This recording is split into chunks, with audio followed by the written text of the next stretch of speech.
Bendiciones a todos. Dios les bendiga a todos los que aquí estamos. Y también pues le damos la bienvenida a todas las personas que no puedan estar viendo desde el otro lado de la pantalla. Y con su cuadernito siempre les vamos a aconsejar que así sea. Si quieren pues pertenecer a este grupo de estudio, no necesariamente tienes que estar aquí con nosotros en el Zoom, sino que si estás del otro lado de la pantalla, pues toma tu Biblia, por favor. Toma tu bolígrafo, toma tu papel y todo lo que se diga o lo que se comparta, ustedes lo puedan constatar con la palabra. Así hacían nuestros hermanos allá en la iglesia primitiva de Berea. Todo lo que decía Pablo, ellos no saltaban a lo primero. Y era Pablo, una persona que había tenido un encuentro firme, consistente y sólido con Jesús. Y aunque fuese él, y que claro, y por supuesto que tenían el Espíritu Santo, pues ellos como buenos cristianos y entendidos, pues ellos revisaban las escrituras, que todo lo que dijese Pablo fuese acorde con lo que estaba escrito y que no fuese una filosofía ni sabiduría humana. Así que eso es lo mismo que les quiero aconsejar a ustedes que nos miran del otro lado de la pantalla en el día de hoy. Bienvenidos, gracias por estar con nosotros. Brevemente, pues quiero pedirle la oportunidad a nuestro hermano Cristian, si puede orar para dar inicio a la clase del día de hoy, por favor, brother. Padre, gracias por este día que nos has dado. Gracias por permitirnos estar aquí, Dios. Exaltamos, Dios, y glorificamos tu nombre. Dios, gracias por la oportunidad de poder estar aquí entre hermanos para aprender un poco más de ti, Dios. Te pedimos que tomes control de este tiempo, que guíes al que vaya a dar la enseñanza, Dios, y que todo lo que hablemos aquí sea para glorificar tu nombre y que pueda ser luz para la vida de muchas personas. Gracias nuevamente por la oportunidad de estar aquí, por poder aprender de ti, por estar aquí sanos. Dios, que todo lo que hagamos, todo lo que digamos, todo lo que aprendamos acá, Señor, sea de bendición no solamente para nosotros, sino para la vida de muchas personas más. Gracias por la oportunidad. En el nombre de Jesús. Amén.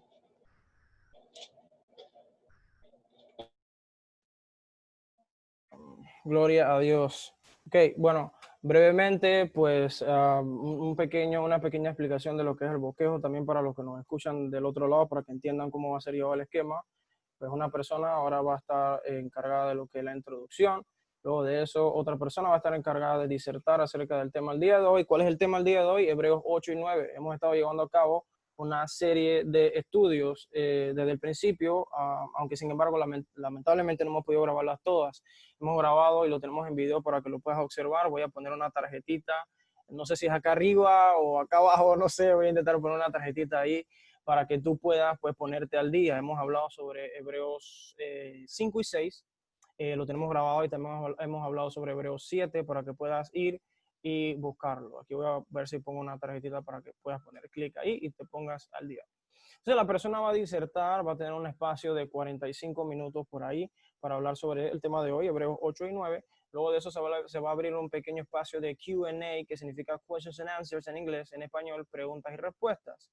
Luego de eso también van a ser agregados comentarios. Entonces los comentarios tienen un tiempo estipulado, al igual que las preguntas también tienen una cantidad estipulada para todos. Así que, pues sin más, creo que eso sería todo. Sí, eso sería todo. Sin más, voy a pedirle a nuestro hermano Carlos, encargado de la introducción del día de hoy, si nos puede dar un pequeño resumen de lo que fue la sesión anterior. Bueno, Carlos. Bendiciones, mi hermano. Bienvenidos todos. La vez pasada tocamos Hebreos 7 y hablamos sobre el sacerdocio de Melquisedec. Hablamos que este personaje de la Biblia tiene cierta característica semejante a nuestro Salvador Jesucristo. Una de esas es que es sacerdote del Dios Altísimo, otra que no tiene genealogía, o sea, no tiene ni principio ni fin. No pudimos constatar en la palabra, en lo que hemos investigado, no tenemos más referencias, sino las únicas que salen ahí de este personaje. Sabemos que también Melquisedec fue la persona a quien Abraham entregó los diezmos. Tenemos acá, hablamos también sobre los diezmos, los diezmos que existían. Tuvimos un hermano que dijo que en la palabra salen varios tipos de diezmos. Hablamos eso.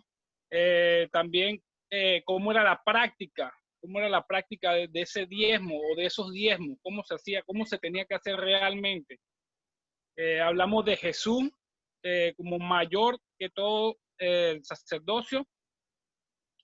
¿Qué más era? Las características, me parece algo muy particular acá que se lo voy a dejar en Hebreos 7, del 15 al 19, que dice que pues da testimonio, el testimonio de Jesús son 3.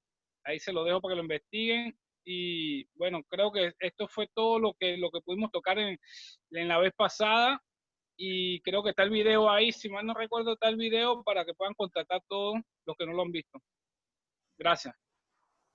Chévere, ahí solamente para reforzar, también hablamos acerca de la destrucción del templo, hablamos sobre su importancia, su consecuencia también de la destrucción del templo, que lo cual Jesús lo profetiza en Mateo 24, ustedes lo pueden buscar tanto en el video como en su casa, y eso llega a suceder exactamente en el año 70. En fin, eso lo pueden ver en los videos, en la tarjetita que vamos a estar dejando donde sea que lo ponga.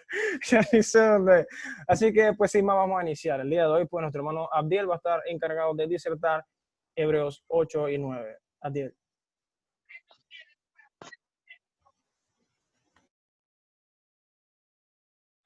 Donde estén viendo este video, esperamos pues, como han dicho nuestros hermanos, que sea de total y entonces, como para corroborar todo lo que dice aquí es el ánimo de este estudio,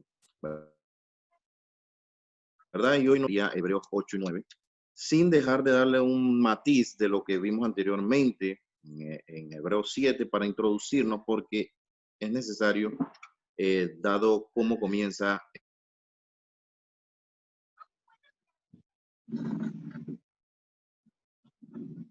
Hebreos 8, o mayor, se dice que entonces se compara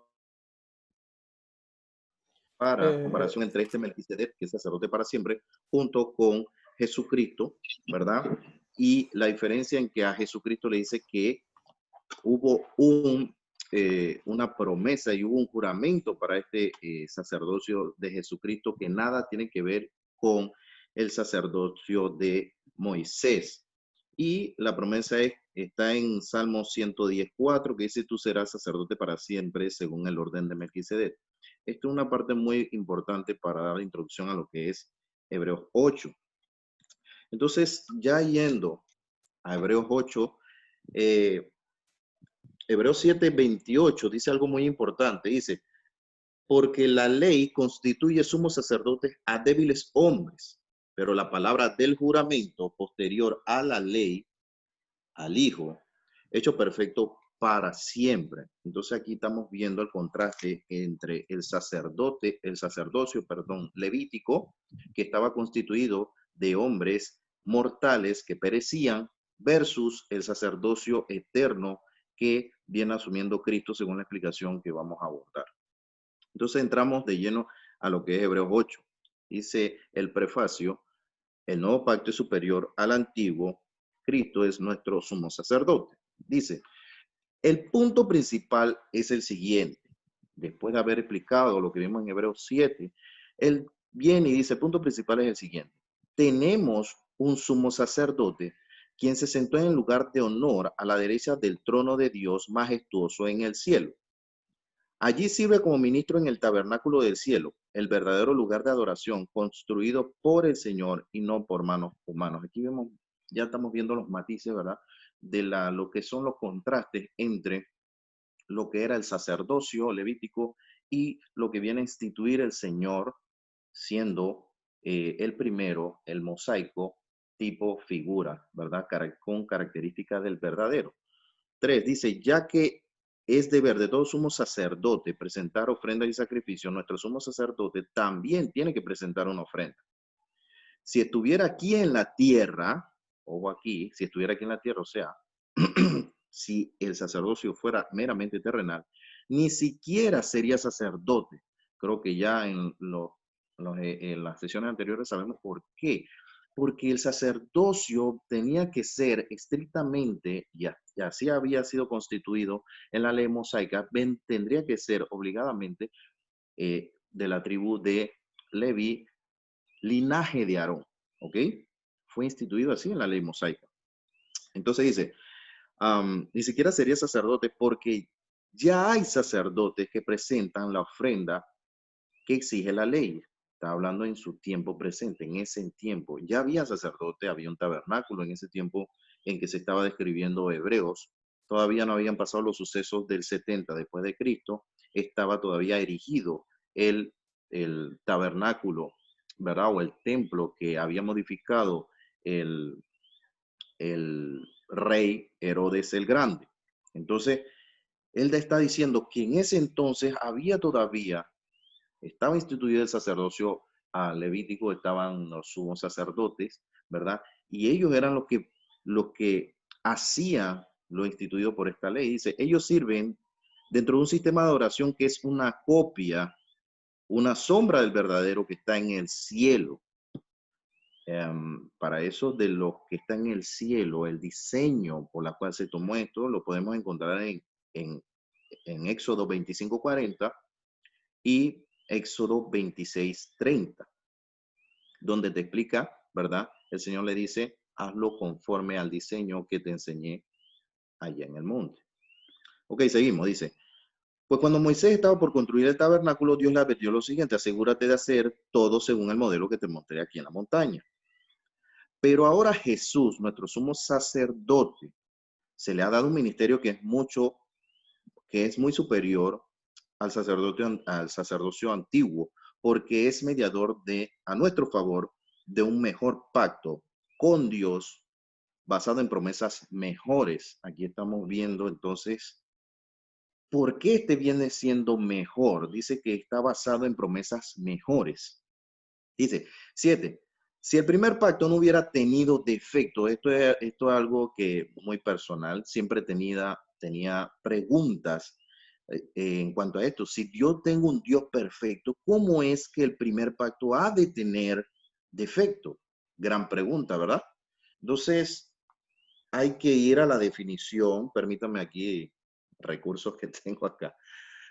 ¿De qué es un pacto? ¿Qué sería un pacto para entender entonces qué quiere decir que es defectuoso? No me cabía en la cabeza, yo tengo un Dios perfecto, ¿cómo es que es defectuoso?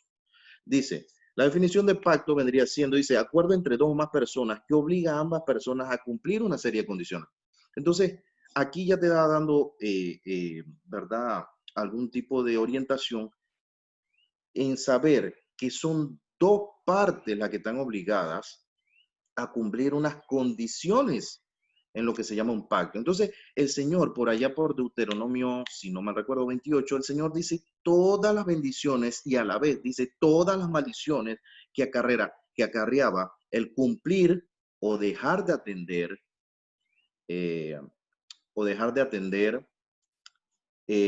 todas estas prebendas que el Señor daba, ¿verdad? Entonces, primero dice las bendiciones y luego, si no estás de acuerdo o si no cumples o incumples esto, que fue eventualmente lo que pasó cuando ellos entran a la tierra de Canaán, vienen entonces todo este tipo de maldiciones. Sigamos entonces. Entonces, ya sabemos y ya tenemos en cuenta de que el primer pacto tuvo defecto no por parte de Dios, sino por parte de el pueblo de Israel. ¿Ok? Dice, si el primer pacto no hubiera tenido defecto, no habría sido necesario reemplazarlo con un segundo pacto.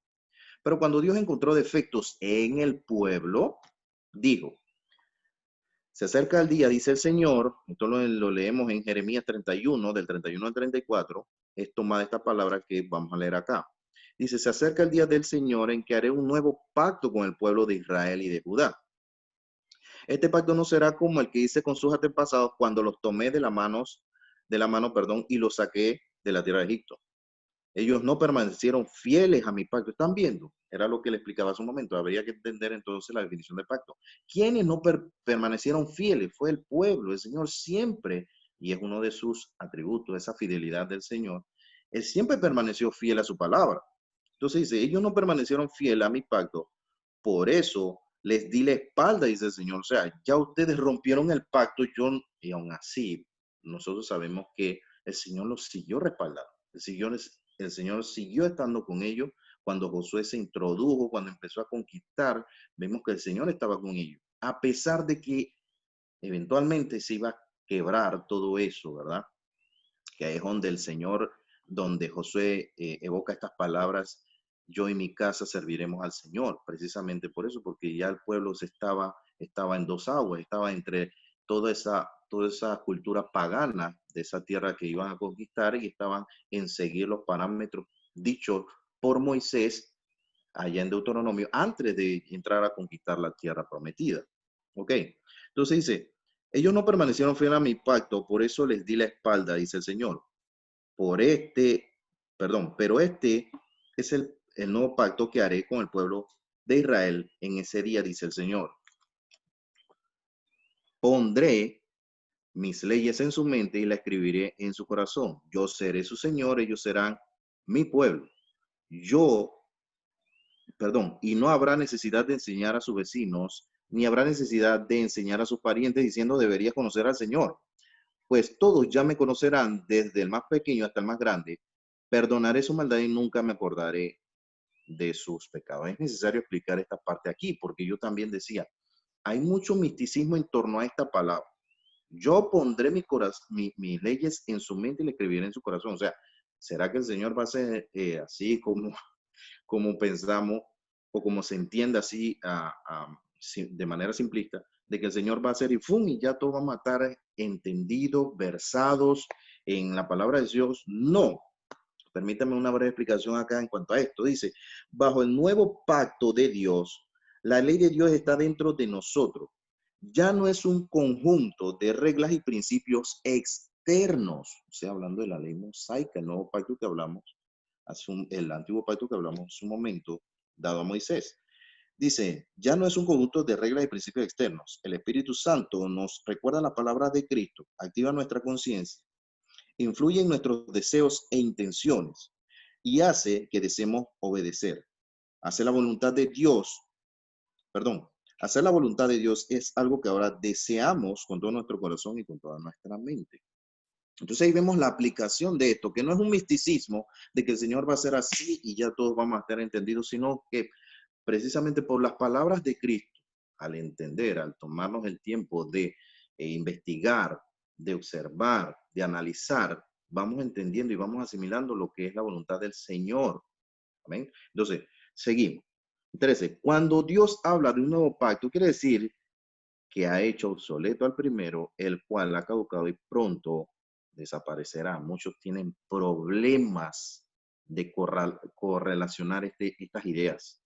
¿Por qué? Porque muchos se van al extremo de decir, bueno, entonces, ¿qué hacemos con el antiguo pacto? ¿Lo desechamos? ¿Ya está? No.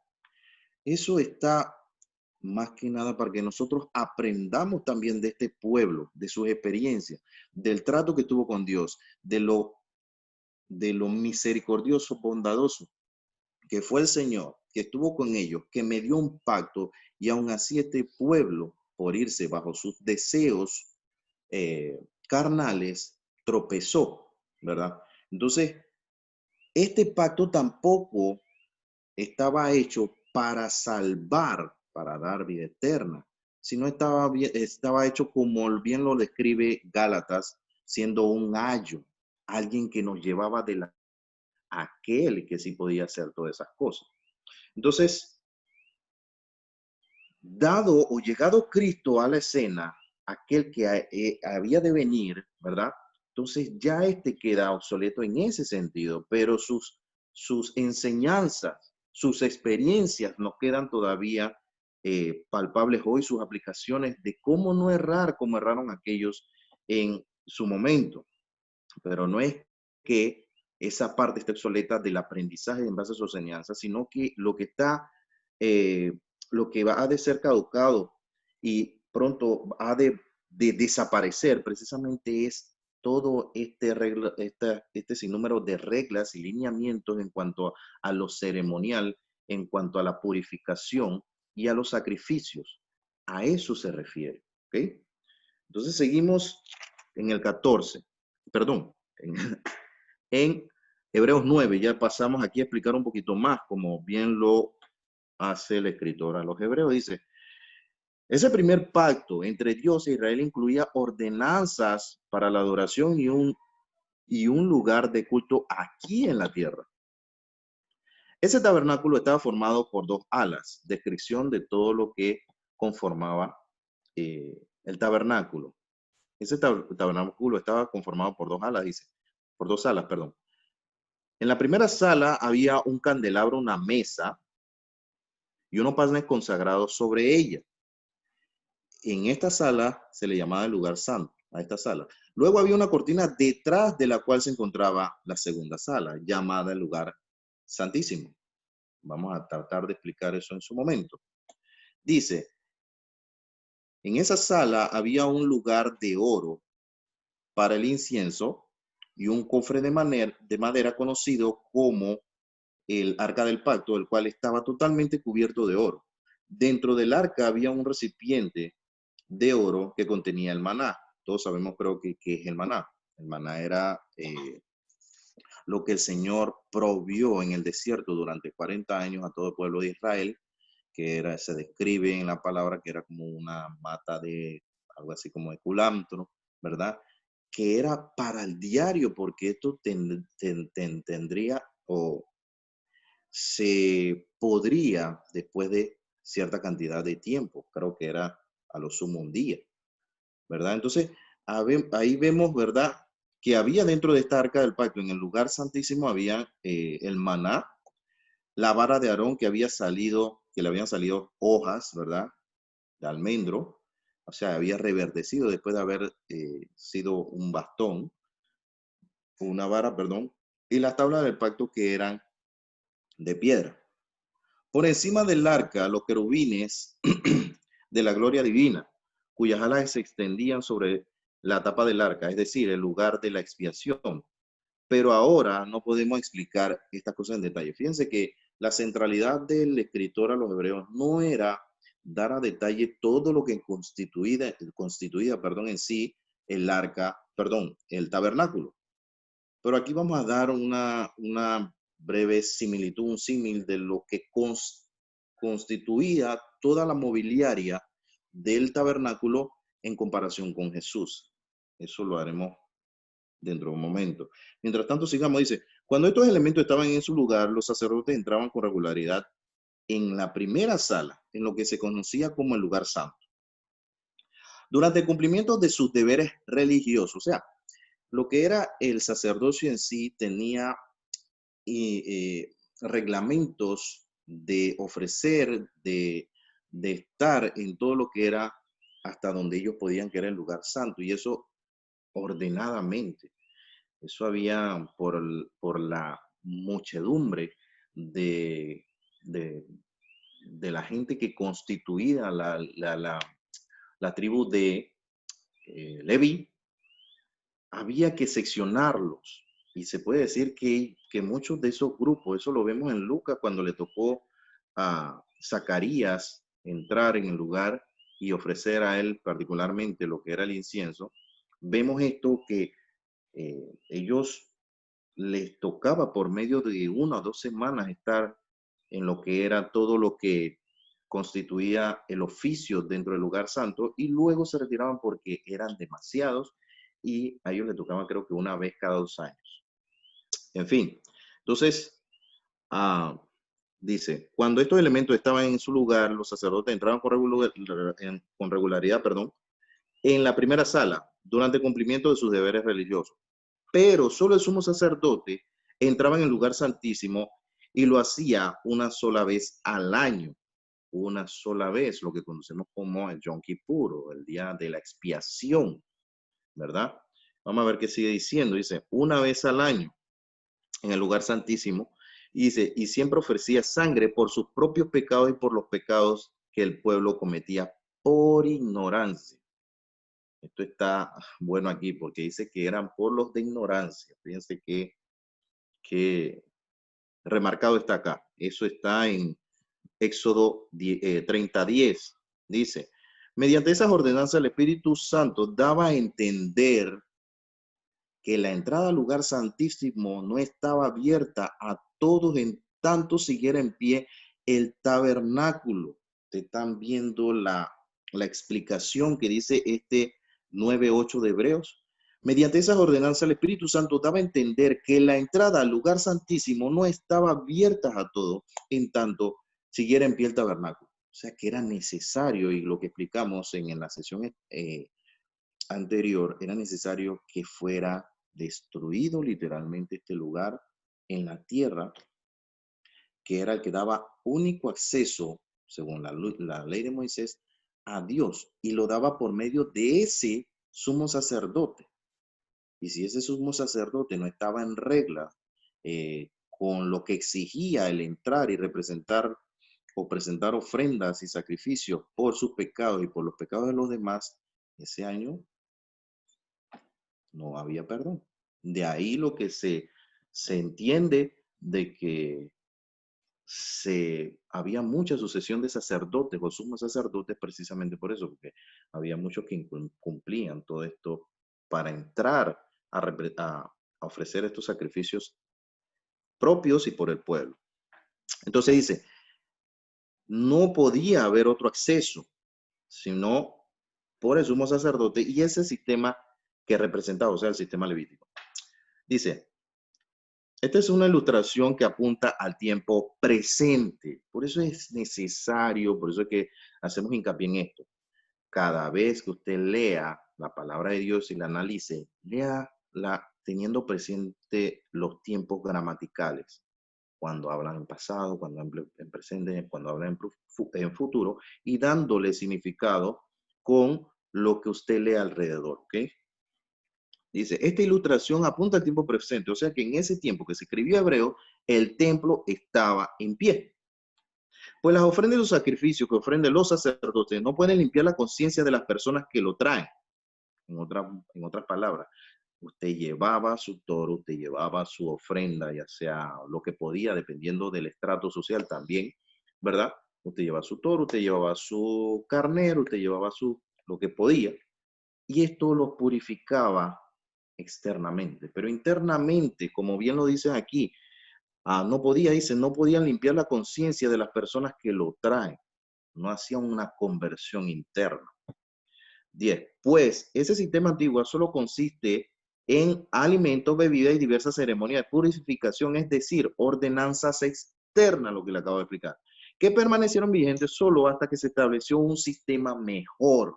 Vuelve y recalca que ya pasamos de uno al otro.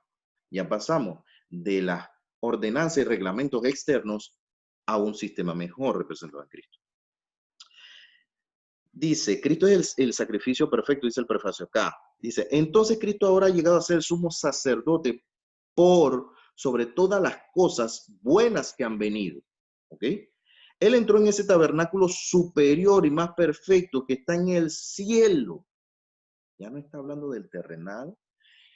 Estamos hablando de un sumo sacerdote que no viene según la ley mosaica de la tribu de Leví, ¿verdad? Todos sabemos y dijimos anteriormente que el Señor venía de la tribu de Judá. Entonces, aquí estamos viendo lo mejor, porque también leímos hace un momento atrás que viene con la esperanza de promesas mucho mejores. Sigo leyendo. Él entró en ese tabernáculo superior y más perfecto que está en el cielo, el cual no fue hecho por manos humanas, ni forma parte del mundo creado. Con su propia sangre, no con la sangre de cabras ni de becerros, entró en el lugar santísimo una vez y para siempre y aseguró nuestra redención eterna. No estuvo constantemente entrando cada año, sino que hizo una vez esto y dice que esto tiene las repercusiones eternas, así mismo como lo es el tabernáculo que no fue hecho de manos humanas, sino que es también eterno, que es celestial. Seguimos.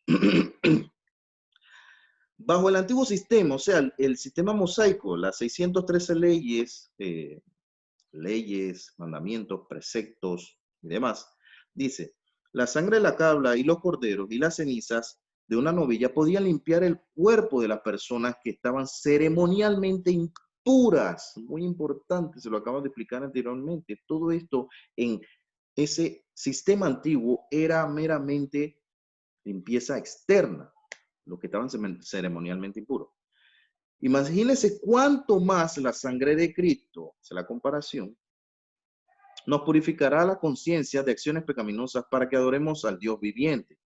Pues por el poder del Espíritu eterno, Cristo se ofreció a sí mismo a Dios como sacrificio perfecto por nuestros pecados. Por eso Él es el mediador de un nuevo pacto entre Dios y la gente, para que todos los que son llamados puedan recibir la herencia eterna que Dios les ha prometido.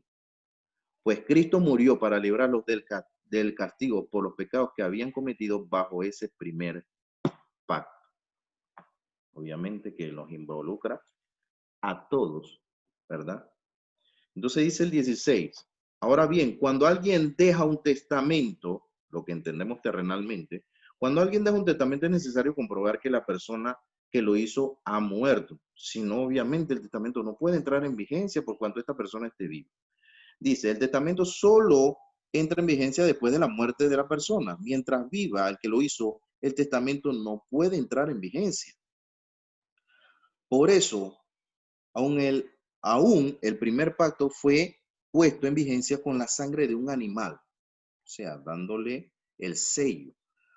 Pues, después de que Moisés había leído cada uno de los mandamientos de Dios en el pueblo, a todo el pueblo, tomó la sangre de los becerros y las cabras junto con agua y roció tanto el libro de la ley de Dios como a todo el pueblo con las ramas de hisopo y lana de color escarlata. Entonces digo, esta sangre confirma el pacto que Dios ha hecho con ustedes. ¿Están viendo? La confirmación es por medio del derramamiento de sangre. Ya van correlacionando las ideas y por qué eran sombra. Fíjense las características que tienen en común. El derramamiento de sangre, por ejemplo, que es lo que estamos viendo ahorita mismo. Sigo leyendo. Me perdí. Ok, aquí. De la misma manera, roció con la sangre el tabernáculo y todo lo que se usaba para adorar a Dios. De hecho, según la ley de Moisés, casi todo, dice que casi todo se purificaba con sangre, porque sin derramamiento de sangre no hay perdón objetivo, sombra de lo que había de venir. Ok, dice, por esa razón el tabernáculo y todo lo que en él había, que eran copia de las cosas que están en el cielo, debían ser purificados mediante la sangre de animales, pero las cosas verdaderas del cielo debían ser purificadas mediante sacrificios superiores a la sangre de animales. Sacrificios superiores, lo que acabamos de leer, que entró una vez y para siempre. Pues Cristo no entró en un lugar hecho por manos humanas, que era solo una copia del verdadero que está en el cielo. Él entró en el cielo mismo para presentarse ahora delante de Dios a favor de nosotros.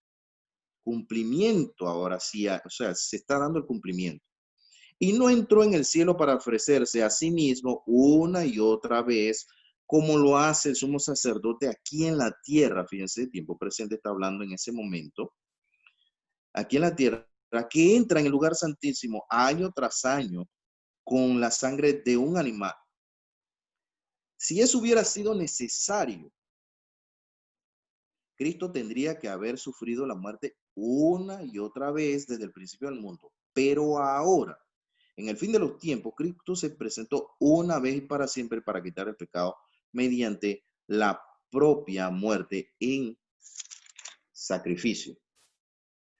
Y así como cada persona está destinada a morir una sola vez y después vendrá el juicio, así también Cristo fue ofrecido una vez y para siempre a fin de quitar los pecados de muchas personas. Cristo vendrá otra vez, no para ocuparse de nuestros pecados, sino para traer salvación a todos los que esperan con anhelo su venida. Aquí estamos viendo que ya Cristo esa parte ya la cumplió. Por eso es que también se habla de Cristo como Cordero y León.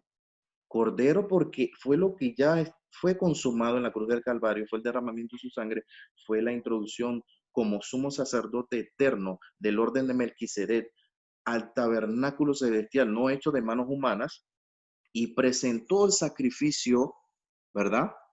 Su sangre por la propiciación o como propiciación por nuestros pecados. Pero dice muy enérgicamente o muy reafirmante, que fue una sola vez y para siempre, no como el sistema antiguo. Entonces, aquí estamos viendo cómo este sacrificio o este nuevo pacto, ¿por qué es mejor y quién lo representa? Por eso es que inicia el 8 diciendo precisamente que el punto principal es el siguiente, que tenemos un sumo sacerdote que está por encima de los que venían de la ley y de los que venían de Aarón. Tenemos uno mucho más relevante, uno que no tiene que ser sustituido año tras año, sino que es uno que es eterno, y por ser eterno, pues todo lo que conlleva eternidad. Por eso se habla de salvación eterna. Entonces, es parte de lo que hoy íbamos a estar tocando, esa reafirmación. Y permítanme hacer una observación acá entre la comparación del antiguo pacto y el nuevo pacto y por qué este es superior.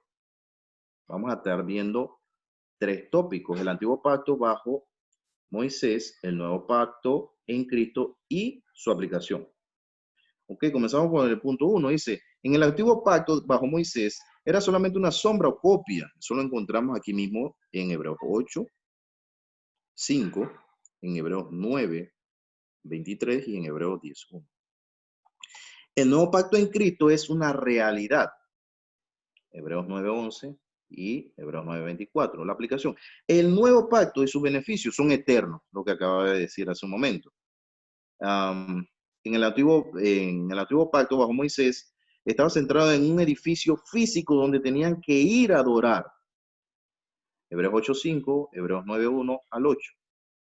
En el nuevo pacto con Cristo está centrado en el reino de Cristo, que es en el corazón de los creyentes, ya no es en un lugar físico.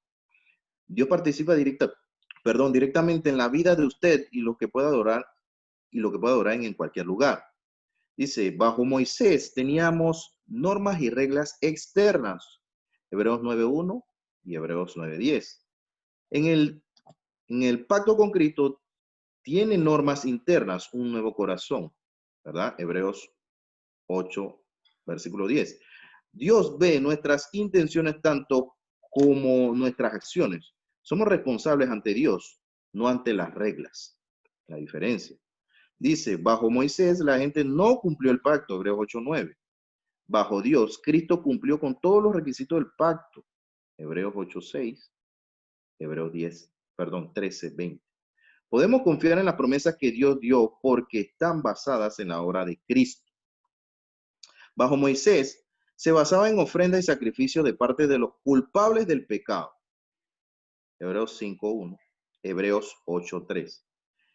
En Cristo está basado en el sacrificio de Cristo, quien no tiene culpa alguna. Hebreos 7:26, Hebreos 9:12, Hebreos 10:12. Cristo murió por usted para pagar el precio por su pecado. En el antiguo pacto había sacrificios continuos día tras día y año tras año. Hebreos 10:1, Hebreos 3 y 4, capítulo y 11. En Cristo hubo un sacrificio una sola vez y para siempre. El sacrificio de Cristo fue perfecto y divino y definitivo. En el de Moisés ofrecía perdón obtenido mediante sacrificio. Hebreos 9:22. En Cristo ofrece perdón que se recibe gratuitamente como resultado del sacrificio de Cristo. Hebreos 9:12. Tenemos perdón completo y verdadero sin necesidad de ofrecer sacrificio de animales. Además, tenemos confianza de que nuestra salvación es eterna. En el pacto mosaico, ¿verdad? Brindaba la limpieza ceremonial, Hebreos 9:9, Hebreos 9:13. En Cristo brinda purificación total y libertad del castigo eterno por los pecados. Hebreos 9, del 14 al 15, Hebreos 10, 22 y Hebreos 10, 10. La sangre de Cristo limpia de nuestra conciencia, nos libra del castigo por el pecado y nos hace santos. En Moisés, los sacrificios eran un recordatorio constante del pecado. Fíjense lo que era en realidad el sacrificio en el sistema mosaico, era un recordatorio, no era que la persona ya se libraban de todo, sino que era un recordatorio constante, y de que este año ofrecimos sacrificio por la culpa, pero el otro año también debemos recordar que hay culpa en nosotros, en la trascendencia de uno al otro, de un Yom Kippur al otro, de que fuimos culpables de transgredir las leyes de Moisés. Y sabíamos, según Santiago, que el que transgrede solo un ápice o una regla de esta ley se constituye transgresor de toda. Entonces brindaba limpieza ceremonial, dice, en Cristo brinda purificación total y libertad del castigo del pecado, del castigo eterno por los pecados. Ok, estábamos en que era un recordatorio. En Cristo dice, Dios nunca más se acordará de nuestros pecados, según lo que leímos en Hebreos, o vamos a leer en Hebreos 10, 17, 18. Estamos perdonados completamente a los ojos de Dios. Ok, esas cosas como que no son o no pueden ser asimiladas por muchas personas, de que Dios ya hizo lo propio en la cruz del Calvario y que nosotros por creer en Cristo ya estamos justificados en lo que es la obra de Dios, pero estamos en el proceso de ser santificados en busca de esa perfección que habla la palabra por medio de nuestra vida en Cristo. ¿Okay? Dice, había una sucesión de sacerdotes en la ley mosaica. Jesús vive para siempre y su sacerdocio dura para siempre. Jesús intercede con Dios a favor de nosotros, según Hebreos 7, 25. Entonces, es lo que le quería mostrar como un resumen bastante condensado de lo que era el antiguo pacto en comparación con el nuevo y la superioridad de este último en Cristo Jesús. Aquí vemos que todo ha sido abolido, todo, como dice la palabra, tenía que desaparecer porque ya se había constituido en la eternidad un mejor pacto para que nosotros alcanzáramos también las esperanzas eternas de este pacto. En esos, la vida eterna. Así que ha sido pues la exposición de lo que es Hebreos 8 y 9, la superioridad del pacto nuevo en comparación del último, y todo lo que vimos, que alguien había que morir para que este testamento entrara en vigencia, y las implicaciones. Dije que íbamos a ver en el mobiliario del tabernáculo que era lo que representaba Cristo en los diferentes muebles que habían dentro del lugar santo, el lugar santísimo. Pero vamos a dar paso a Aarón, puesto que ya terminamos en Hebreos 9. A ver, ¿qué es lo que sigue, Aarón? Chévere. Bien, espero que, por lo menos los que estamos aquí, ¿no? Los que estamos aquí hayan podido tomar sus apuntes, porque de eso se trata este nuevo formato, que cada uno, mientras la persona estaba disertando, ustedes pues tomaran sus apuntes y para que pudieran hacer sus comentarios de una forma ordenada, como también pudieran, si tienen preguntas, en ese caso, pues hacer sus preguntas. Bien, así que vamos a iniciar esa sesión. Aquí tengo un cronómetro y voy a poner el cronómetro para que dure, no somos así que demasiado hoy, así que voy a poner 40 minutos. Entonces, ¿qué es lo que tienen que hacer? ¿Qué es lo que tienen que hacer? Tienen que escribir ahí en la cajita de comentarios. Dice, ¿por qué? Ok, lo que tienen que hacer es lo que acaba de hacer Cristian. Él se coló y él dice, yo voy de primero. Entonces, lo que tienen, desde este momento, empiecen a hacer sus preguntas. Ahí escriben es pregunta. Lo que deben escribir es pregunta. Deben escribir la palabra pregunta si tienen una pregunta, o deben escribir la palabra comentario si tienen comentario. Entonces, ya ustedes saben, la métrica es que las preguntas son máximas 2 y deben hacer, los comentarios máximo deben durar 2 minutos. Así que desde este momento me hacen saber si ya todos han escrito. Por lo menos ahí solamente veo que Cristian ha puesto una pregunta. No sé si los demás tienen preguntas o comentarios, este es el momento para escribirlo en la cajita de respuestas ahí brevemente, por favor. No sé qué es eso, Adrián Cueva puso que what's, ¿qué es eso? Ahí escriben, por favor, pregunta, comentario. Yeshua, no sé si estás ahí o se te frició la pantalla. Yo creo que se te frició la pantalla. Escriben ahí rapidito para dar inicio a eso, para que podamos pasar ese tiempo de preguntas y respuestas y comentarios. Así que escriban. Recuerden, tienen que escribir. Si quieren hablar, tienen que escribir la palabra pregunta. Si es el caso, tienen una pregunta. Si quieren hacer un comentario, tienen que escribir la palabra comentario, si es el caso. Hasta el momento, por ejemplo, solo veo que Cristian tiene una pregunta. Nadie más tiene preguntas ni comentarios. Nadie más tiene preguntas ni comentarios.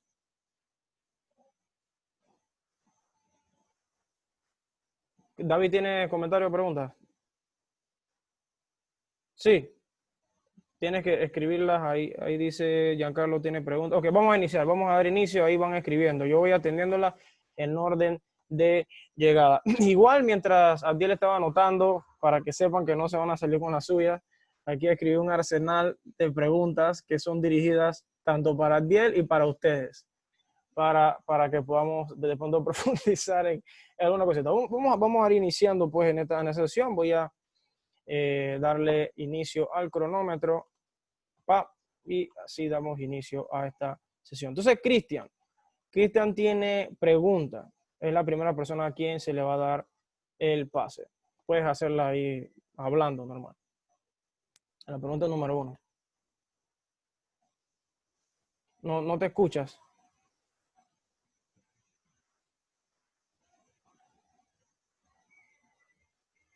Ahora está muteado, ahora sí, pero no sé, no te escuchas ahora. ¿Habla ahora?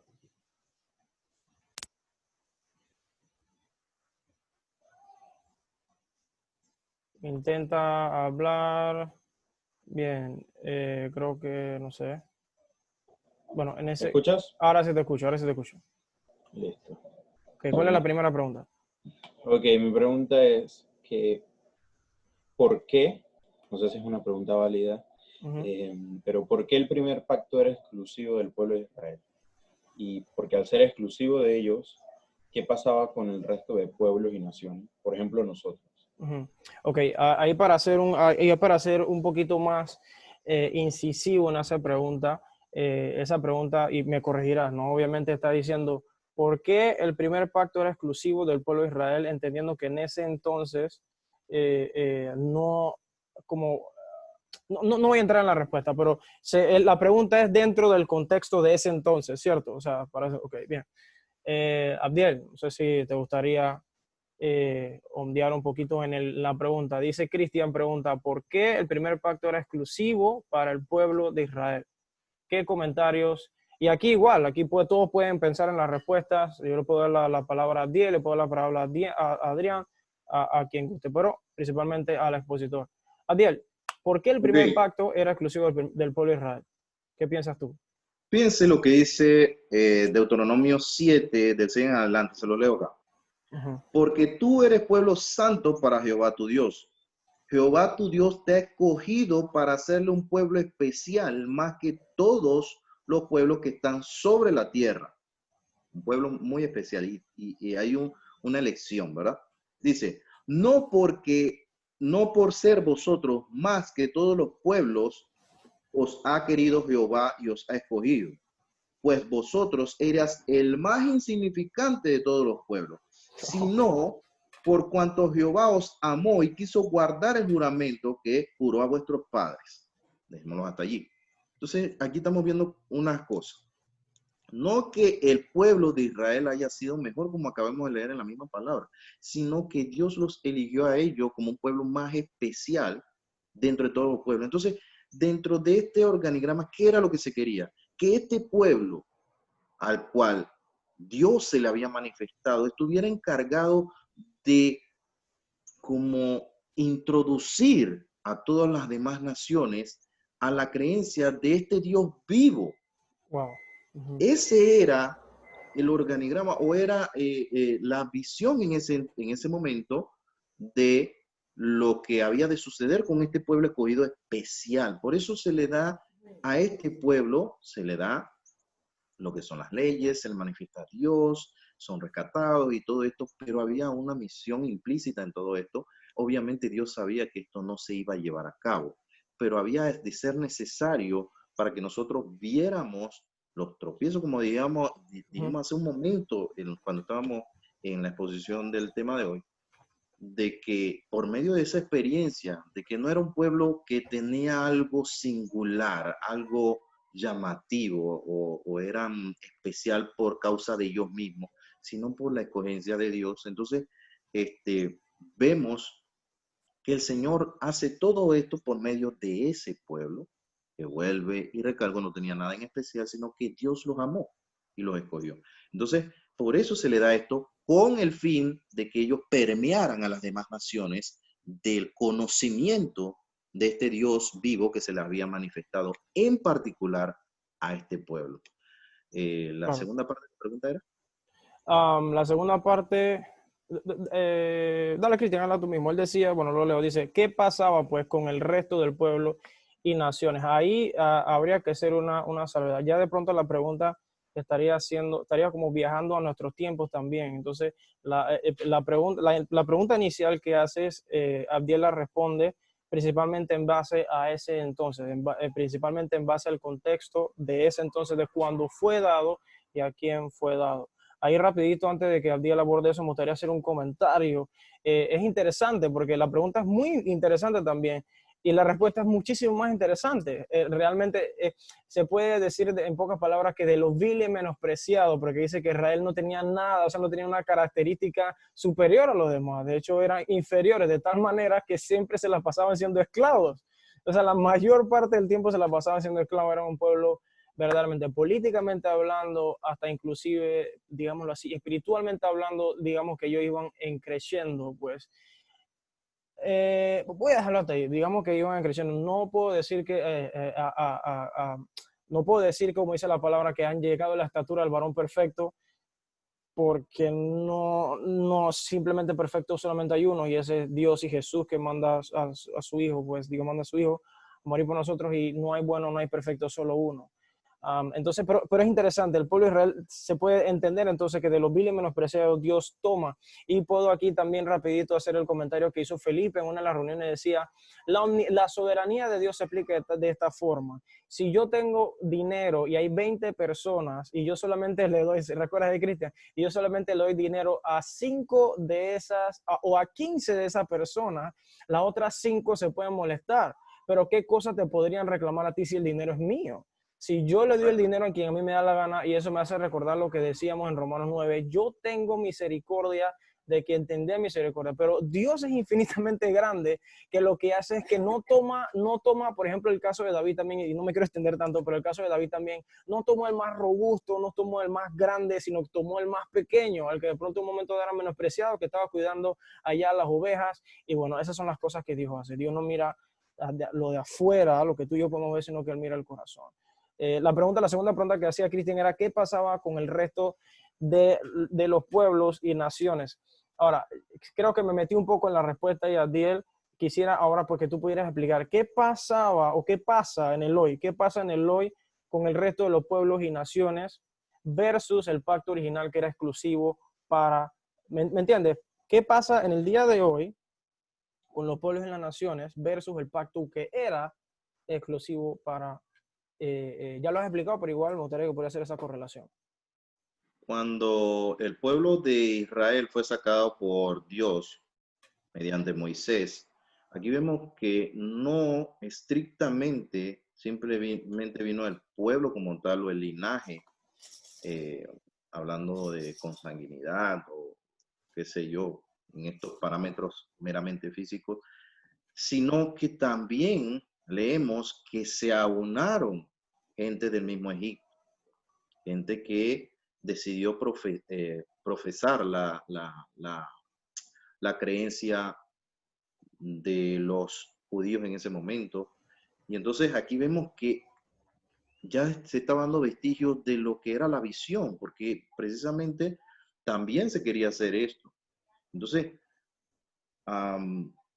cuando se encuentran frente al Jordán, creo que si no mal recuerdo, que van a introducirse entonces a la tierra prometida.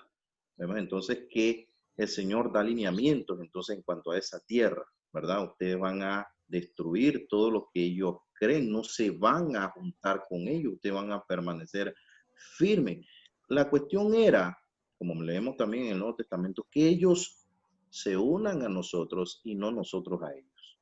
Ese era más o menos, a grosso modo, lo que era la perspectiva de la trascendencia de la salida del pueblo de Israel y en cuanto a era la posesión de aquello. O sea, nosotros lo vamos a echar, vamos a destruir todo eso, pero es cuestión de que se permanezca la cosmovisión del pueblo judío en un solo Dios y en este caso el único, el verdadero Dios. Claro. Bien, gracias. Bien, no sé, Adrián acá en la cajita de comentarios dice, what? Dice, perdón, dijiste yo, sí, entonces no sé si tenías preguntas, tenías comentarios, si era el caso o no.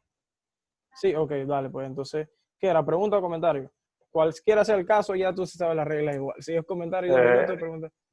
Al principio quería, o sea, lo que escribí fue, iba a poner what y puse la S, se me fue. Ajá. Porque había puesto que Cristian, yo había escrito, hace rato arriba. Está full English, últimamente está full English. Estoy metiéndole duro. Yo había escrito primero, pero valga la redundancia, entonces como tú pusiste eso de Cristian de primero, yo puse como, ¿cómo si yo escribí arriba eso que lo otro? Pero más no importa. Okay. La importancia es, quiero añadir algo ahí lo de Cristian si puedo, y después entonces me voy directamente con la pregunta, si se puede. Dale, tu comentario 2 minutos y tu pregunta luego. Okay. A ver, lo de comentarios sí, literal, de acuerdo con todo lo que dijo Abdiel, como el padre había jurado ya por sí mismo a Abraham sobre su pueblo, o sea, literal, entonces me robaste todo ese pedacito donde decía que de lo vil y menospreciado, esa palabra la tenía aquí, me estaba dando la mente, y ya tú la dijiste después, de lo vil y menospreciado, Dios escoge para avergonzar a aquellos que se creen sabios. ¿Quiénes se creían sabios para esos tiempos? Los romanos, los egipcios y todo ese poco de personas, ¿me entiendes? Que al final idolatraban unas cosas que no tenían parámetros con la creencia de Dios. Entonces, ¿qué pasa? Para mí, literal es así mismo, o sea, el pueblo de Abraham fue un pueblo el pueblo de judíos fue un pueblo muy tocado, muy golpeado. Entonces, Dios, me imagino que en ese corazón que tenía ese pueblo, es que Dios se enamora, ¿me entiendes? Al final el Padre hace con cada quien lo que le da la gana, porque por eso él es soberano para hacer todo lo que quiere. Entonces, voy completamente con lo que dice Abdiel. De verdad que Dios es un Dios que no le interesa a quién escoge, Si Él sabe que su diseño desde la eternidad fue que ese era el pueblo por el cual hoy en día el Mesías le iba de entrada a nosotros como los gentiles, ese era el pueblo, por eso fue que ese pueblo es escogido para Él. Y de verdad que la pregunta de Cristian fue una tapa de coco. Y me voy ahora con lo mío, que era, ¿por qué? La pregunta era esta, perdón, ¿por qué el Padre cambió lo que era el formato de las leyes de Aarón y de los judíos? Y ahí mismo también, como lo había puesto Abdiel, yo sé de paso, era por lo mismo, ¿no? Y ahorita, Abdiel, cuando estaba en el estudio, créeme que la parte donde encontré que se halló sin defecto, mira todo lo que escribí sin defecto. Cuando me fui a buscar en las leyes naturales, ¿qué significa defecto? En una ley, dice, carencia de algún requisito imperativo de la persona que no cumplió. O sea, que la persona no cumplió, o sea, se halló sin defecto. Y me fui entonces más para atrás y encontré, en lo que leí, encontré 52 versículos, donde por cada pecado la gente siempre para el Padre le pedía un cabrío sin defecto, para que no tenga mancha, que no tenga arruga, para poder limpiar el pecado que cometía cada persona. O sea, literal, como Aarón lo dijo en uno de los videos que hemos compartido aquí, era que literal, o sea, por cada pecado que la gente hacía era un cabrito, un becerro y aquello, porque o sea, tienes las leyes, sabes que no lo puedes hacer y vuelve y lo hace, y vuelve y lo hace. Claro. Por eso literal, a veces aplaudo a Aarón cuando dice que después que no se encontró más nada, o sea, había tanto pecado sobre la tierra, literalmente tenía que venir Jesucristo para que todos esos pecados, o sea, esa sangre de Cristo y ese formato, fue lo que yo puse aquí, que Cristo viene y viene a enseñarnos sobre la ley y aplica la ley en él para vencer la ley y darnos un nuevo pacto. Ya que ustedes no vencieron, ustedes no pudieron, entonces yo me hago la ley, yo me convierto en la ley, cumplo lo que ustedes no han cumplido y le enseño a ustedes que ustedes fueron los desobedientes. Claro. Ahora abolo todo eso y ahora entrego una nueva ley donde literal, por eso que hay una parte de la Biblia que también lo busqué, que dice que antes el judío, para ser judío, se tenía que circuncidar. Eso lo busqué también ahorita. Nosotros somos parte de la circuncisión de Cristo. Claro. Entonces, es algo literalmente que me ha encantado todo el estudio de hoy. De verdad que hoy me metí full lleno. Y bueno, esa era mi pequeña anécdota que quería agregar ahí. Ya creo que me pasé los 2 minutos. Sí, hay un poquito, 2 minutos y algo. Pero buenísimo, o sea, buenísimo el compartir y la verdad que demasiados puntos muy, muy puntuales. De pronto por ahí valga la redundancia. Voy a avanzar aquí a causa del tiempo. Veo David. David tiene una pregunta. Te doy la oportunidad para que lo puedas hacer con tus propias palabras. David. Bueno, no sé por cuestiones de tiempo, pero la pregunta es, al principio de la creación, ¿qué pacto fue entregado? ¿Y cuál fue el pacto que fue entregado a Abraham, el de la ley o el de la gracia? Wow, esa pregunta está bomba. Déjame digerirla ahí para redirigírsela ¿cómo se dice? Al principio de la creación, ¿qué pacto fue entregado? ¿Ok? Es decir, no sé, ahí me corregirá David, antes de que hubiese un pacto como ley, dice, al principio de la creación, ¿qué pacto fue entregado? ¿Y cuál pacto fue entregado a Abraham? Y luego él especifica, ¿el de la ley o de la gracia? Es decir, ¿a Abraham se le fue entregado pacto de la ley o pacto de la gracia? ¿Qué dirías tú, Diego? Lo primero tienen que especificar porque en la creación no fue entregado ningún pacto, simplemente fue entregado un mandamiento, un solo mandamiento que fue transgredido por Adán. O sea, debes clarificar mucho más la pregunta para poder abordarla porque pacto ejemplo, como tal, entregado a Adán y a Eva, no hubo. Solamente claro, multiplicado, fructificado y soyugar la tierra y el mandamiento, creo, si no mal recuerdo, es no, de todo algo comerás, pero de este no comerás. no Algo sé más si no me comerás permites por ahí. ahí, Abdiel, y ahí me corrige David. ¿Qué dirías tú o qué tipo de pacto fue entregado a Abraham? ¿Un pacto de ley o un pacto de gracia? ¿Te friseaste? ¿Para mí o para Adrián? Pero para Para ti, David. para ti. No, es para ti la pregunta, pero estoy intentando reformular la pregunta de David Ok. para ver. Yo contestaría de esta forma. Ujú. Yo pienso que a Abraham no se le fue instituido ningún pacto. A Abraham se le fue hecho promesa, Ok, por más, que es lo que acabamos de leer aquí. Y lo eleva a términos de juramento, porque aquí el 8 te digo, sino por cuanto Jehová os amó y quiso guardar el juramento que juró a vuestros padres. O sea, ¿qué juramento? El juramento de que le hizo el Señor a Abraham en ese momento, que le dijo que en ti serán benditas todas las naciones de la tierra y demás cosas. Entonces, ahí lo que vemos es la trascendencia de hablando, o sea, viendo de manera futura lo que había pasar con Cristo, porque entonces tenemos toda una historia que llega hasta el cumplimiento de esa promesa en firme, en eterna, como lo vimos con la superioridad de Cristo entrando en escena. Pero un pacto como tal, porque acuérdate que un pacto es la conveniencia o es el cumplimiento de algunas normas o reglas por parte de dos personas. Entonces, acuérdate que Abraham es mencionado en Hebreos 11, en lo que se conoce como el capítulo de los héroes de la fe, por confiar en lo que el Señor le dijo, sal de tu tierra y de tu parentela. Entonces, allí es donde se le hace un juramento, una promesa, que luego tiene cumplimiento mucho más allá y en términos trascendentales o eternos en Cristo Jesús. No sé claro. si va por ahí, David. Sí, déjame, te doy el paso, David. No quiero entrar a profundidad porque sé que realmente la clase no se trata específicamente de eso, pero al menos a mí me encantó lo que toda la presentación de Adiel, de verdad, estoy de acuerdo. Me encantó de verdad, mucho.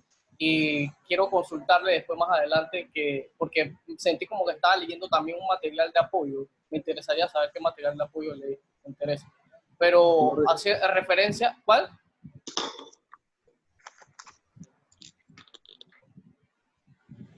Listo, lo voy a buscar. En referencia a mi pregunta, considero que sí se entregó un pacto al principio de la creación, como bien mencionaste tú, la definición de un pacto es que ambas partes, o sea, dos partes en este caso cumplan su acuerdo y bueno, y que a lo que llegaron reciban algo a cada uno de ellas, ¿no? El primero, al menos para mí, el pacto de la ley que se entregó al principio en Génesis 2 a Adán, porque el Señor le dijo, hey, no comerás de ningún árbol, o sea, reglas, de todo cualquiera podrás comer, menos del árbol de la ciencia del mal, conocimiento de la ciencia del mal, etcétera, porque el día que comas de él ciertamente morirás y por ahora tienes vida eterna hasta que tú comas de él. ¡Pah! Lo quebrantó. Y en referencia al pacto que fue entregado a Abraham, cosa que en realidad Dios lo llama en Génesis 12 a Abraham, lo llama y le dice, sal de tu tierra y tu parentela, yo te mostraré el lugar que deberás venir, y yo haré de ti una gran nación. O sea, Dios no escoge al pueblo de Israel, simplemente el pueblo de Israel no existía. Dios crea al pueblo de Israel llamando a Abraham de su tierra y su parentela. Es diferente, o sea, y no lo escoge porque sean buenos o no, simplemente por pura gracia. Y referente a la última pregunta, o sea, la partecita esta de qué pacto fue entregado a Abraham, es el pacto de la gracia. En Romanos 4, el apóstol Pablo nos dice, hey, ¿por qué fue justificado Abraham? ¿Por la ley? Cosa que no había sido entregada aún porque sería entregada 400 años después, que hablamos de la ley mosaica, sino está hablando, hey, ¿por qué fue justificado él delante de Dios? ¿Por qué fue considerado justo? Él dice, Abraham creyó y le fue contado como justicia, o sea, que es entregado un pacto de ahí, que es el que se estableció junto con Abraham, por lo cual todos somos benditos en Abraham por medio del Señor Jesucristo. ¿Por medio de qué? Por medio de la promesa del pacto, que era de la gracia, de la justificación por medio de la fe, que es lo que habla Romanos 4. Entonces, a eso es lo que me refería. Acuérdate, David, que no habrá como un pacto como tal, porque no es como como lo vemos tratado tal cual, como la definición que leímos allá en Deuteronomio 24, que habían direcciones precisas. Si ustedes hacen esto y esto y esto, pero si no hacen esto y esto y esto, y todo el pueblo dijo amén, y además de eso, todo eso fue salpicado con la sangre para confirmación. O sea, ahí está un poco la diferencia. Acá estamos hablando de un juramento que el Señor hizo y que iba a tener cumplimiento de todas maneras, o sí o sí. Por ejemplo, en Abraham, eso iba a tener cumplimiento. ¿Por qué? Porque, como bien dice, como bien leímos también en Hebreos, que Leví fue bendecido en Abraham cuando dio los diezmos a Melquisedec, y aún estaban los lomos. Es casi lo mismo que nosotros hemos leído acá en Deuteronomio 7, de que el pueblo vino de los lomos prácticamente de Abraham. Entonces, más o menos allí es la comparación en lo que yo hacía hincapié en lo que un pacto como tal y según la definición versus un mandamiento, ¿verdad? Estricto del Señor, que pienso que hay una diferencia entre uno y otro, no sé. Claro, tenemos 22 minutos bueno, que hemos estado en la sesión de Q&A, nos restan otros 20 a 25 minutos máximo. Así que vamos a la siguiente pregunta. Iba a hacer solamente un comentario, me pareció, creo que vamos a tener que, ok, se conoce, ok, o esto es lo que, como cultura general, lo que de una manera u otra Dios nos ha permitido la gracia de ir incursionar en lo que es el estudio de la palabra, pues se conoce que hay 613 mandamientos. Sin embargo, dentro de esas 613, pues y eso es lo que más o menos haríamos, quisiéramos hincapié en un momento dado, pues hay promesas, hay pactos, hay mandamientos, hay decretos y ninguno es igual. Todo tienen diferencia. Entonces, habrá que llegar, habrá su momento. Este no puede ser, obviamente no puede ser aquí, pero habrá su momento en que en un momento dado pues tendríamos que llegar a explicar qué es un pacto, qué es promesa, qué es decreto, qué es mandamiento y una de otra. Pero me pareció en ese mismo renglón una explicación magistral o un comentario bastante interesante. Por ejemplo, lo que más me llamó la atención es que Dios, no es solo que Dios no escogió, él dice, Dios no escogió a Israel, sino que Dios creó a Israel. O sea, el pueblo que él iba a escoger, él mismo lo crea. Y de pronto es un poco redundante, ¿no? Uno pensará, claro, pero si Dios creó todo, pero es que no es lo mismo. O sea, en el sentido en el que Panamá, tú lo ves, él está ya constituido y una cosa sería decir, Dios escoge a Panamá por encima de cualquier otro país centroamericano. No es lo mismo en el sentido en el que Dios crea la persona, o sea, Dios pone a la persona que iba finalmente a hacer que Panamá fuese Panamá para hacer valer sus promesas en esa persona y que se esparciera en todo Panamá y luego que de Panamá fuese el mundo bendito y algo más o menos así. Entonces Dios escoge o Dios crea, como lo compartía David, Dios crea a Abraham para... Pero ¿de dónde viene Abraham? ¿De dónde lo de sacó? Ur, pero por ese es el punto, de Ur de los Caldeos, pero no simplemente iba a hacer un comentario por eso, pero no ondear mucho allá, pero lo saca, sabemos porque Dios saca a Abraham de Ur de los Caldeos y después de Abraham es el que se crea, ¿no? Obviamente Jacob es hijo de Abraham y Jacob de hecho hizo un voto, pero bueno, sería mucho ondear allá, pero sí me llamó la atención que Dios no es que escogió a Israel como tal, sino que lo creó desde cero con Abraham. En fin, avanzo. Yeshua pregunta ahí, dice, Yeshua, no sé si es una pregunta o un comentario, por favor, tú mismo especifica ahí, luego le doy la palabra ahí brevemente a Adrián si hay tiempo. Yeshua. Bueno, no sé si bueno, una pregunta.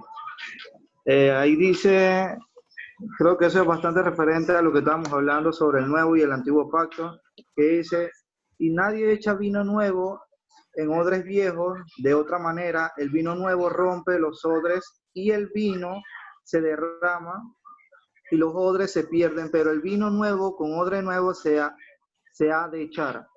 ¿Cómo se aplicaría esto? ¿Cómo interpretaríamos esto al día de hoy, pues, al presente? Ok, ahí dice, ¿de dónde lo estás leyendo? Mateo 2.22, Marcos 2.22. Ok, Marcos 2.22. Déjame ver cómo hacemos la conexión del tema de hoy, que es 8.9, Hebreo 8.9.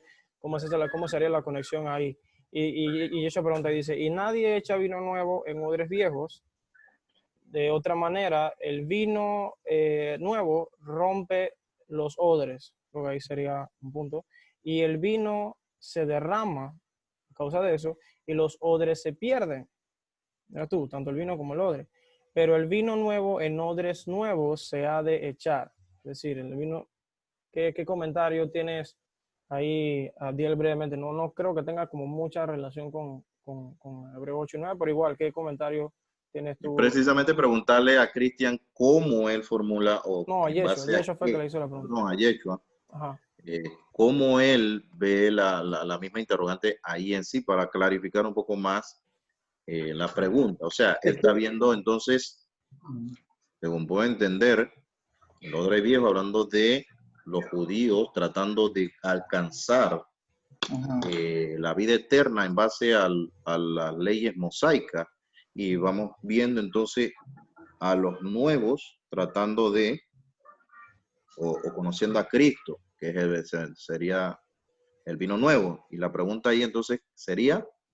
Yo creo que es exactamente como lo hiciste tú, lo acabaste de reformular creo que perfectamente. O sea, ¿cómo? La pregunta es... Yo creo que si lo puedo reformular, yo creo que sería algo más o menos así. ¿Qué relación tiene lo viejo? ¿Cómo se aplica lo viejo en lo nuevo? Creo que más o menos de una forma simplificada se podría poner así. ¿Cómo se aplica lo viejo? ¿Qué relación tiene lo viejo con lo nuevo? Creo que sería mejor reformulado. ¿Qué relación tiene lo viejo con lo nuevo?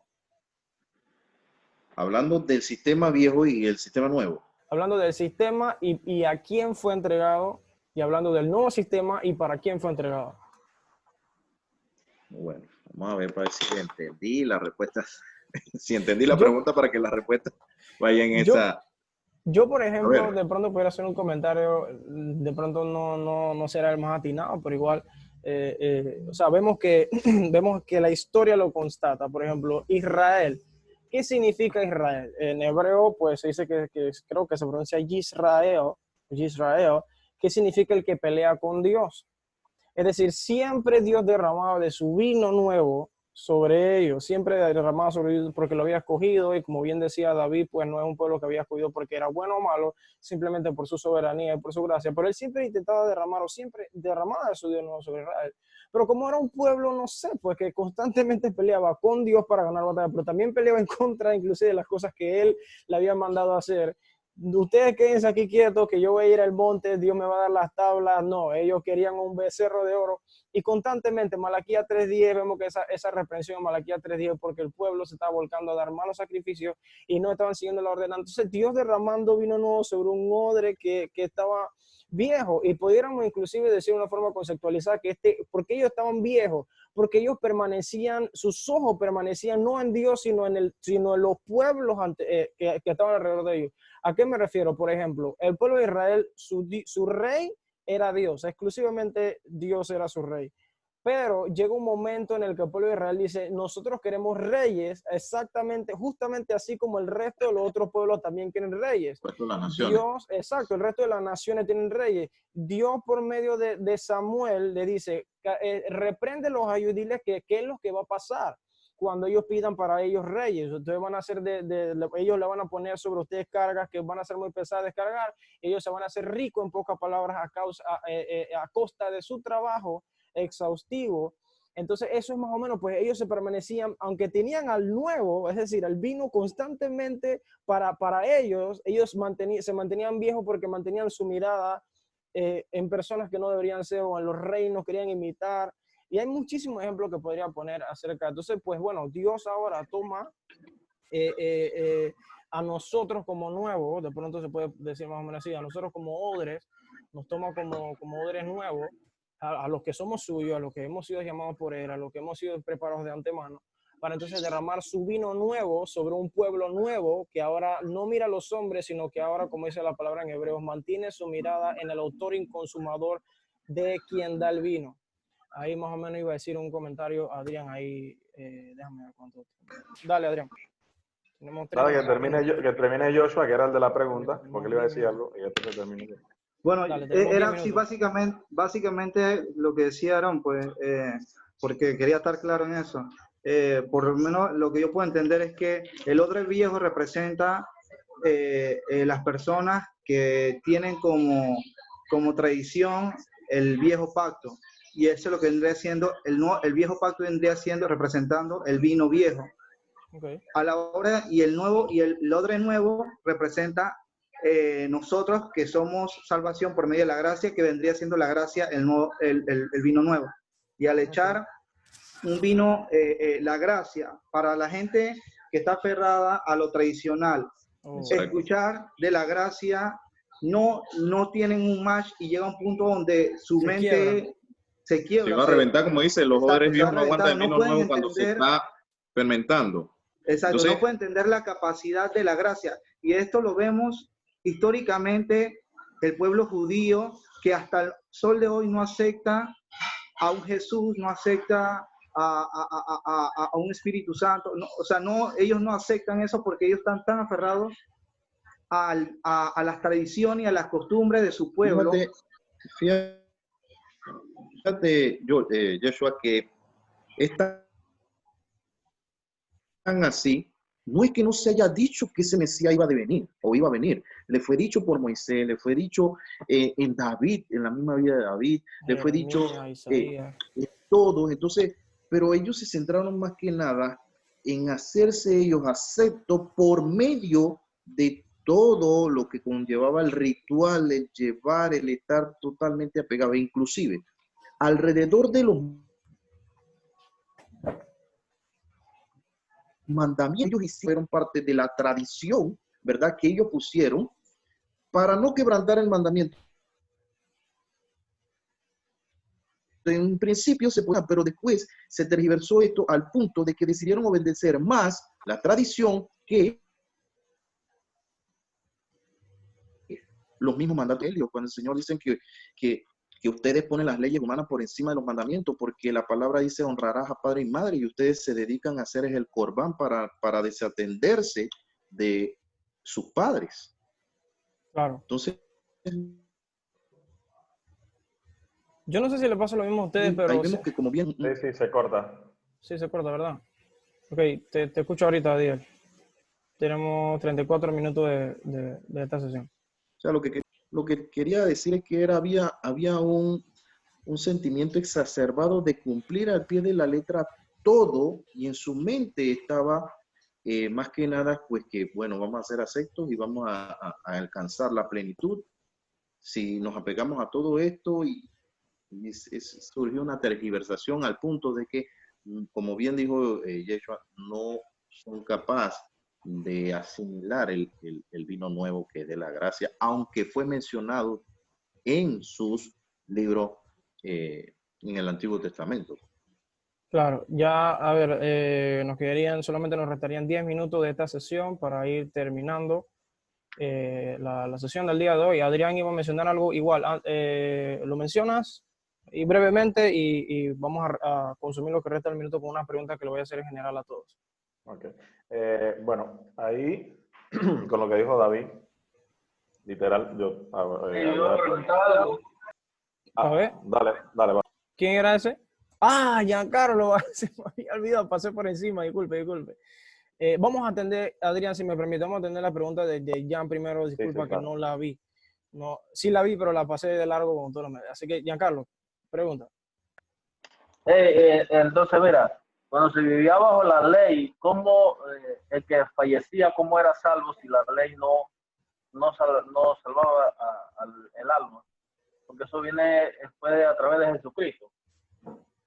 Ok, no sé si gustas tú, Adiel, o yo, no sé. Como quieras, si quieres abordarla tú primero. Venga. Bueno, yo pudiera decir brevemente, pues, que se conoce porque nosotros sabemos, pues, y conocemos a través de la Escritura, pues, la vida, el nacimiento, vida, muerte y resurrección del Señor Jesucristo, del Mesías. Entonces hay una importancia y un simbolismo en cada una de esas cosas. Esta es una pregunta que es bastante incómoda para algunos resolver, inclusive llegar a hacer la pregunta, pero una pregunta que es válida. O sea, muchas veces uno tiene esas cosas. ¿Cómo hizo toda esta gente que estuvieron antes del Mesías para poder ser salvos? Entonces dice, pues, que el Señor... los fariseos le preguntan al Mesías, por allá por los libros de los evangelios sinópticos, le dicen, ¿y qué señal tendremos nosotros que tú eres el Mesías? El Mesías le responde, no habrá señal, sino más bien así como estuvo Jonás en la boca del gran pez, 3 días y 3 noches en el centro de la tierra, así también es necesario que esté el Hijo del Hombre en el centro de la tierra. Entonces se dice, pues, que lo que fue a hacer el Señor, técnicamente, obviamente, lo que por allá en Colosenses dice, hizo pública la humillación del enemigo, fue arrebatarle las llaves digamos así, de la muerte y de todas esas cosas. Fue una humillación pública allá, ¿no? El Satanás pensaba que había ganado y todo lo demás, y eso fue decirle, hey, yo estoy aquí, siempre he estado, nunca va a ganar, yo siempre he sido el mayor, pero también pues se cree, no sé, ahí Adiel, harás tu comentario, que él también pues le hizo que su sangre no solamente cubriera de un periodo para allá, sino que cubriese todos los tiempos. La gracia, la sangre cubriese todos los tiempos. No sé si Adiel puede hacer un comentario ahí. Acuérdense que en los tiempos, por eso tenemos, creo que Hebreos 11 fue escrito para eso. ¿Por qué? Porque en los tiempos de Abraham no estaba Jesucristo. En los tiempos de Moisés no estaba Jesucristo. Pero entonces la centralidad de Cristo es lo que posteriormente en nuestra época y para lo que anteriormente Jesucristo, o sea, todo se centra en Cristo. Aquellos fueron justificados porque le creyeron a Dios. En otras palabras, los que permanecieron en la fe de que había de venir uno, ¿verdad? Y murieron en esa fe, murieron en la fe de Cristo de que hay uno que había de venir porque Dios hizo la promesa que por medio de uno seríamos justificados y demás, o sea, parafraseando y haciendo la idea, esa fe le es constituida a aquellos que murieron como la justificación, valga la redundancia, por medio de la fe para alcanzar las promesas eternas. Entonces nosotros, viendo de manera retrospectiva, estamos viendo hacia la cruz como la justificación y entrando a la santificación por medio de todo lo que el Señor nos ha provisto por sus palabras. Por eso es que le dice a Tomás en el Evangelio, tú has creído porque me has visto, pero bienaventurados los que creyeron y no vieron. Precisamente eso toca a nosotros porque no tuvimos en ese pasado, y a aquellos que estaban mirando hacia el futuro, envía así en la fe de que ese había de venir. Más o menos sería la explicación de aquellos que murieron en Cristo, como también creo que lo dice, si no mal recuerdo, Tesalonicenses. Que nosotros, la fe de nosotros es diferente a la del mundo. Precisamente por eso, porque nosotros tenemos en quién creer. Y por medio de él, por medio de esa fe, accesamos a las promesas dadas a todos. Y un pequeño recuento de pronto ahí, ya nos restan 5 minutos de los 45 minutos de Q&A, y luego se lo doy el resto que falta. Voy a hacer un comentario breve y se lo paso a Adrián. Eso de, por ejemplo, Isaías 7:14, era una promesa para esas personas que estaban en ese contexto histórico, era una promesa para ellos, pero vendría a cumplirse también 700 años después. En Isaías 7:14 dice, y nacerá de la virgen, o de Alma, o de la mujer joven, nacerá, y dará a luz, y dirá su nombre Emmanuel, que significa Dios con nosotros. Entonces eso vino a cumplirse de una forma en ese entonces, pero también la esperanza de ese pueblo que estaba siendo sitiada por los reyes del norte, Pescar, Resín, Asiria y toda esa banda, y Acaz. Entonces en el sur era el rey que estaba haciendo desbarajustes. Entonces Dios le habla a su pueblo y le dice, oíd ahora, casa de David, y yo les digo pues que vendrá un día donde la virgen o la mujer joven, Alma, dará a luz un hijo y llamará su nombre Emmanuel, que significa Dios con nosotros. Entonces esa promesa, cuando finalmente se cumple 700 años después, a totalidad, Jesús también alcanzó a los que estaban en todo ese entonces, como bien lo decía Adiel, antes de Jesús y después de Jesús. O sea, trasciende todos los tiempos, trascendía todos los tiempos. Adrián, ibas a hacer un comentario ahí y entonces finalizamos contigo. Bueno, era para comentar lo de David, de que definitivamente cuando el padre le dice a David, sal de tu tierra y tu parentela, David era de Ur de los Caldeos, que me sale a mí que era el desierto de Irak, o sea que él viene de por allá. Abraham. Entonces, literal, es como... No, se escuchó cortado ayer, no te escuché bien. Abraham, exacto. Y literal, como lo comparte, o sea, el Padre mismo predestina, la palabra, como lo debíamos predestina a Israel. Y pasa lo mismo que tú estás diciendo, o sea, después de todo esto, el Padre le dice a Abraham, y durarán 400 años de esclavo, Entonces, pasa la parte donde salen de Egipto, perdón. Entonces, para mí, viene lo de la ley y todo lo demás, era para borrarle a ellos esa creencia que ellos por tanto tiempo tuvieron en Egipto, de que el faraón fuera su Dios, en el sentido claro de lo natural, porque ellos seguían en la ley, en lo que era la creencia y la fe en Dios. Entonces el Padre los llama como su pueblo, le pone estas leyes para que ellos las cumplan, y pasa más adelante lo del fallo y todo lo demás. Y lo que quería compartir era de lo de Joshua también, que para mí, como tú lo expusiste, Aaron, tú lo expusiste y tú dijiste también que hay varias formas también de cómo ponerlo, y para mí era porque Jesús era el vino nuevo de ese tiempo, ¿entiendes? Jesús, él lo dijo, tomen mi cuerpo que es el pan y mi sangre que es el vino. Jesús representa el vino nuevo para ellos en ese tiempo y para nosotros como generación. ¿Qué pasa? Ellos son odres viejos. A los tiempos que Jesús llegó, eso era el vino nuevo y ellos eran odres viejos. Por eso es que le dijo, la verdad soy yo. Y ustedes, o sea, ustedes no me quieren ver a mí. O sea, ustedes no quieren ser llenos de mí porque su capacidad como odres viejos no le da para que yo me vierta sobre ustedes. Entonces, para nosotros en estos tiempos, hay, y literal, Abdiel, no sé si me equivoco, para los tiempos de nosotros aún hay odres viejos. ¿Entiendes? Que aún se velan por la ley y se velan por otras cosas que no tienen nada que ver con la cosa de Jesús y la transversa, y no entiende que Jesús es el nuevo pacto, que Jesús es el vino nuevo y que Jesús es por gracia, no por ley. ¿Entiendes? Que Jesús es el vino que necesita nuestra alma, que necesita nuestro cuerpo. Por eso que dice que no nos embriagamos de vino de lo natural, sino del vino del Espíritu. ¿Entiendes? De ese vino que Él nos quiere dar diariamente, así como dijo Aarón, que era derramado sobre el pueblo en esos tiempos antiguos. Jesús quiere derramarse sobre nosotros y sobre cada uno de ustedes también que están en su casa ahora mismo. Ahí es la parte entonces de no caer en eso de maravillarnos por lo que puede llegar a nosotros. Por ejemplo, he sabido, no sé si tú también, Aarón, de pastores que iban muy bien, se fueron a Israel, se maravillaron con todo lo que pudieron ser expuestos allá y entonces deciden entrar en prácticas prácticamente de la ley y hacer y todas estas cosas, ¿no? Entonces, ahí es donde puede haber un problema de no mantener a la esencia cristocéntrica de todo, ¿no? No perder el norte.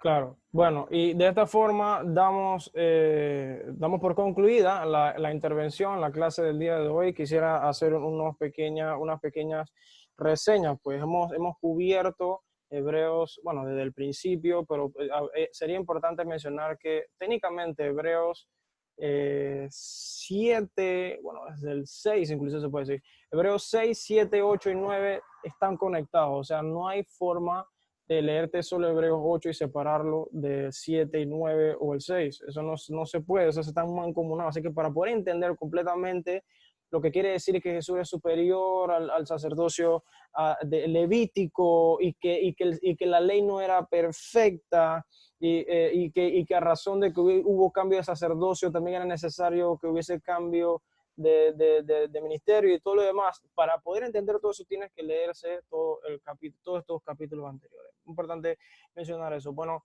también pues me gustaría resaltar algunos comentarios. Aquí escribí varias preguntas que quería compartir con ustedes, pero no nos quedó tiempo. Uno de los comentarios que me llamó mucho la atención es el hecho de que Jesús no vino a abrogar a la ley, sino a cumplirla.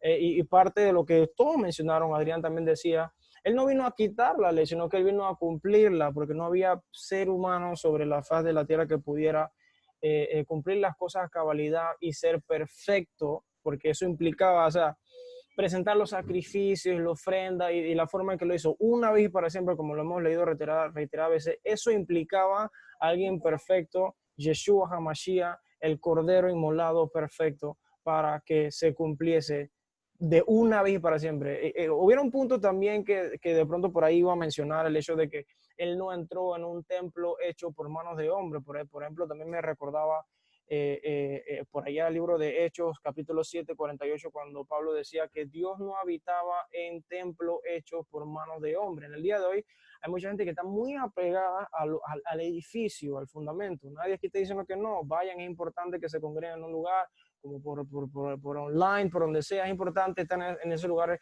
pero eso no es Dios. Dios está aquí, ¿ve? Eso fue lo que hizo Jesús. Jesús permitió que ya no necesitáramos ir a un lugar físico, y vuelvo y digo, a causa de no ser polémico y que nadie tiene que verse las palabras, es importante que uno se congregue en un lugar y todo lo demás, sea alimentado y todo lo demás, pero el templo está aquí, el templo somos nosotros, lo constituye la palabra, lo constata la palabra del libro de Corintios. Entonces, es eso. Uno de los comentarios también que me llamó la atención fue uno que Abdiel menciona, dice, responsables ante Dios y no ante las reglas. Y eso de una vez me lleva a recordar el escenario donde el joven rico se encuentra con el Salvador y lo reconoce como Salvador, porque él le pregunta, ¿y cómo hago yo para, maestro, bueno, cómo puedo hacer yo para ser salvo? y él le dice, bueno, tienes que cumplir los mandamientos. Y claro que Jesús ya sabía que él cumplía los mandamientos, pero él quería llegar a un punto. Entonces el joven le dice, sí, va, bueno, claro, yo estoy sobrado porque eso yo lo cumplo desde mi niñez. Entonces Jesús ahora llega al corazón, llega a la intención y le dice, bueno, ok, tú cumples todos los mandamientos, ok, perfecto.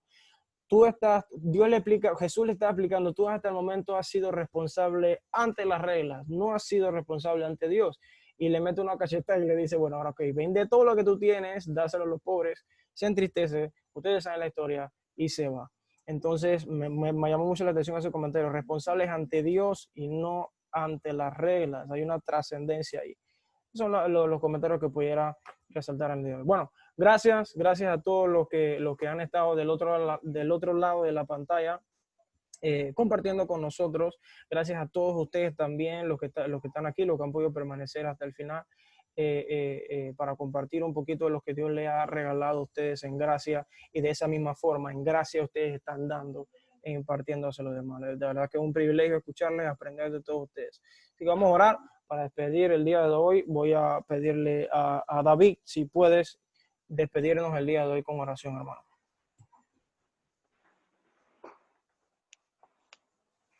Está muteado.